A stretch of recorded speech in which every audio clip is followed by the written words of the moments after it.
Hi, I'm Bob. I don't want a film to look lit. And I always get these requests from magazines, like after Drugstore Cowboy or Moonrise Kingdom, and they say, "Oh, we understood you shot everything in natural light." Hello. I said, "No, we don't shoot things in natural light." Particularly the interiors are very carefully lit, but I try to just get into a location and get a feel for it. It kind of taught me oftentimes the best thing to do is use less lights and trust your instincts, and that's something I've kind of tried to live by ever since then.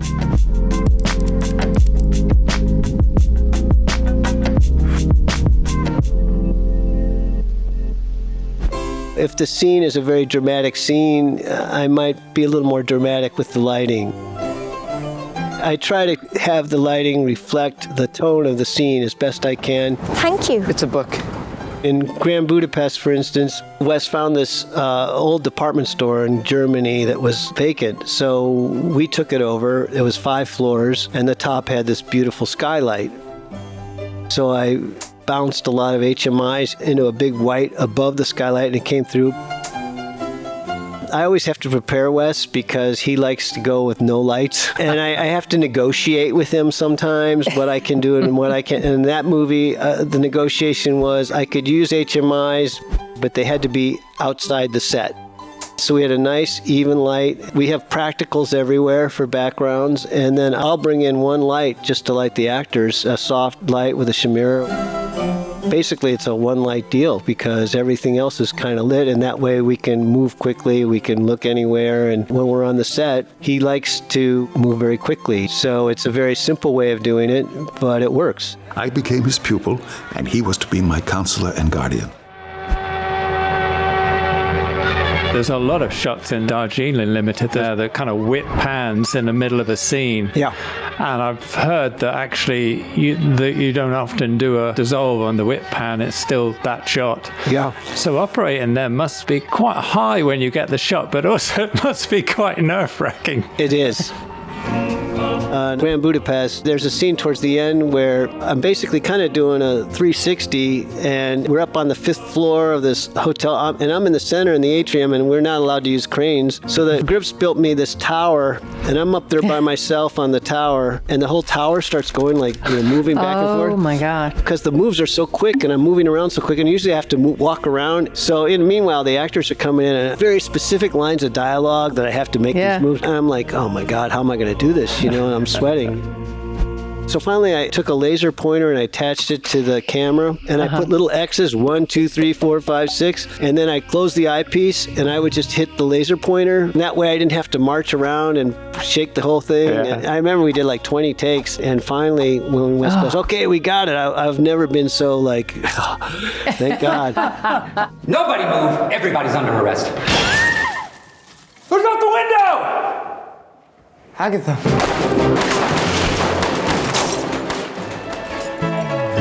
There was something in the air that night. The stars were bright. Fernando.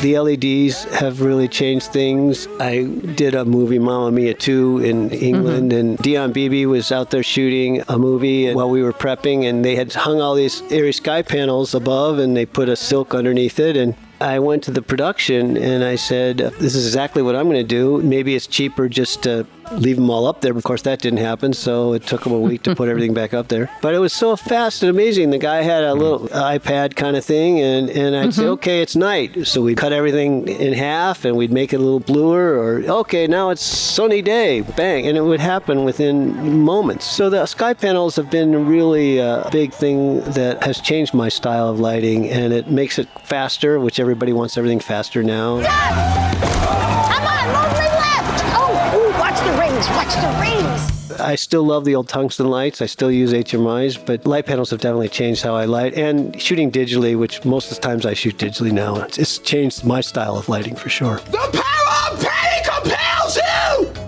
Ow! I was one of those film people that really did not want to go into digital world, and I fought it forever. When the Alexa came out, I started shooting more and more Alexas, and I love the Alexa. I remember the first time I shot a feature digitally was Spy, a movie I did in Budapest with Paul Feig. Jude Law plays kind of a James Bond kind of character, and we were in this basement that had very high ceilings. So the production designer hung a lot of China hats along the hallway. Jude is running down the hallway, chasing a guy, shooting at him. So I went down there with Alexa. I looked at it and I was like, God, this looks great, you know? And in film, I would have used a lot more lights and lit up the walls and done all kinds of things. And we just kind of chased Jude around using those practical China hats. And then we just had my gaffer following with just a little China ball just to give him a little fill. And it looked wonderful. And I said to Paul, because Paul is a digital guy, you know, the director, I was like, yeah, I couldn't have done this with film, you know? And it just gave us so much, you know, it's so much easier and faster. And it looked, I was very happy with how it looked. And so that was when I kind of converted a little bit to the digital world.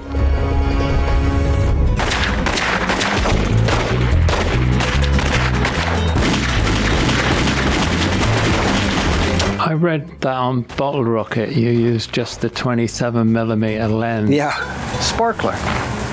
Certainly can't feel any worse than I do. Wes is a big fan of Roman Polanski, and I know Rosemary's Baby, I think, was shot on a 20mm lens or something. What have you done to its eyes? The very first day we put up a Panavision 27 Primo, and we just started shooting with it, and then we moved into the close-ups and we're shooting with it. And so he said, why don't we just shoot the whole movie on a 27? And I said, yeah, why not, you know? And with the 27 up close, it, you know, kind of distorts you. Who is in charge here? There was a couple close-ups of Lumi Cavazos. And we all loved Lumi, and I said, Wes, come on, can we just shoot the 35? And so he allowed me to use the 35 on a couple of Lumi's close-ups. But other than that, it was all 27. He kind of followed that on with Rushmore, which was our next film. We went anamorphic, and most of it was on the 40 anamorphic Primo. What are you doing? What are you doing? Private property, you're trespassing! But that and Royal Tenenbaums, probably 90% of it was on a 40mm. Why'd you try to kill yourself? Don't press him right now. Occasionally, we would shake it up. There's a couple of zoom shots on there. How about Moonrise Kingdom then, which was 16, right? Yeah, because it was Super 16, I wanted the sharpest image, so I got Zeiss primes. What kind of bird are you? And we were using those, but our zoom was you know, I love ingenue zooms. I'm not trying to say anything bad, but it just wasn't of the quality of the Zeiss primes.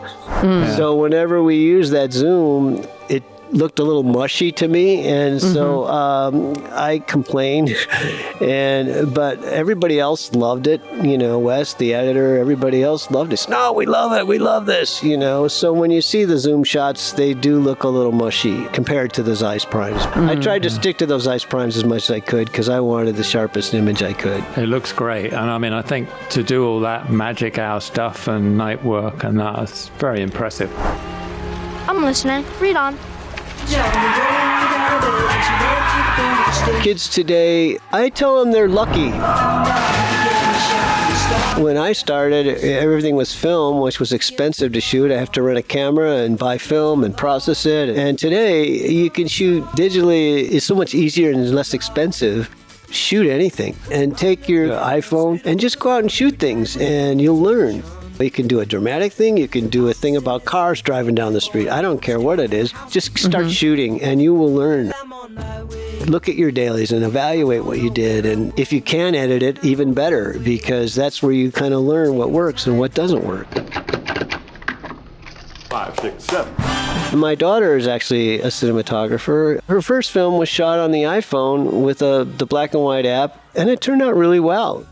And I told her, she gets so nervous about things. I said, guess what? Most student films are terrible. I went to film school. I went to USC Film School, and most of the student films there are terrible. I said, but that's the whole point of it, is that's where you go and you learn. And then maybe you make a couple of bad films, but then you learn later, and you know, by maybe your third or fourth film, that becomes a good one.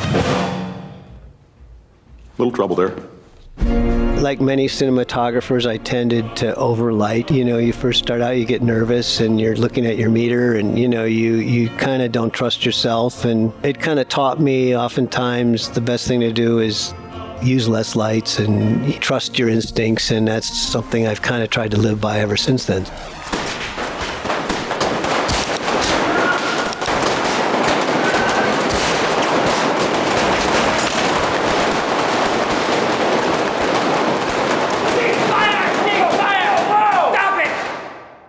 Who's shooting who?